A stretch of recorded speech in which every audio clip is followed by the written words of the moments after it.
नमस्कार. मी मिलिंद कांबळे.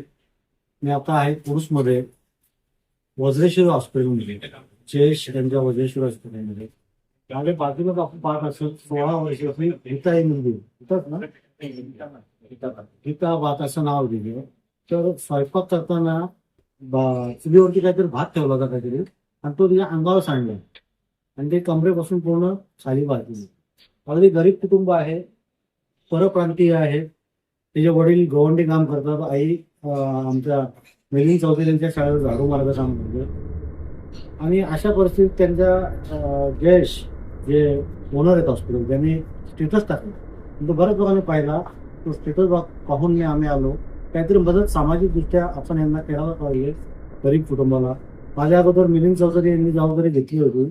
मिलिंद चौधरी साहेब आहेत. मिलिंद चौधरी साहेब एका परप्रांतीय मुलीला माणुसकी म्हणून आपण कुठल्या पद्धतीने मदत करू शकतो, किंवा आपण लोकांना काय आव्हान कराल?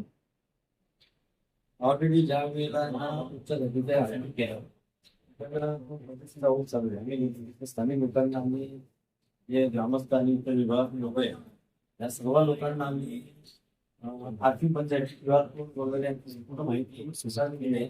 त्यानुसार त्यासाठी लोकांनी मदत केली आहे.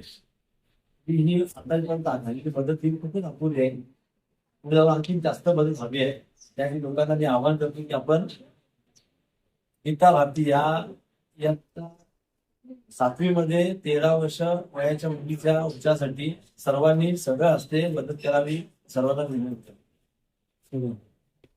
मिलिंद चौधरी हे जबाबदार व्यक्तिमत्व आहे. पुरुषमधलं सगळा परिसर त्यांना ओळखतो, आणि त्यांच्यानुसार त्यांनी क्यूआर कोड दिलेला आहे. असा कोणाचा क्यूआर कोड नाही द्या म्हणून. त्यामुळे क्यूआर कोड बद्दल कोणती हे बाळगू नका तुम्ही. त्या क्यूआर कोडला त्यांचा क्यूआर कोड त्यांनी जबाबदारीने दिलाय. आणि तुम्ही तर असं म्हणाल, दुसरा प्रश्न विचारा की त्या एवढ्या गैर परिस्थितीत तुम्ही सरकारीमध्ये का नाही गेला? मला 20-25 वर्षाचा अनुभव आहे सरकारीचा. भाजलेला पेशंटचा सरकारीमध्ये नेला तर त्याची व्यवस्थित काळजी घेतली जात नाही, तो मृत्युमुखी पडतो पेशंट. अन्य कुठल्याही दवाखान्यात एवढी काळजी घेत नाही. जयेश माझ्या मित्र चांगला, मिलिंद त्याला ओळखत चांगले, आणि तो अतिशय केअर घेतो त्या पेशंटची. प्रत्येक पेशंटची केअर घेतो. तसेच या पेशंटला रोज 2 वेळा ड्रेसिंग करतो, तरच पेशंट व्यवस्थित होतो. अशा भाजलेल्या पेशंटला तशी केअर घेणार आहे. आणि माझे देखील लोकांना आव्हान असेल, पुरुष वज्रेश्वरी अंबाडी परिसरातील या परप्रांतीय गरीब महिलेला, तिच्या 16 वर्षीय मुलीला आपल्याकडून जी मदत होईल, आर्थिक मदत, त्या क्यूआर कोडला करावे आपण. एवढं बोलून मी थांबतो. धन्यवाद.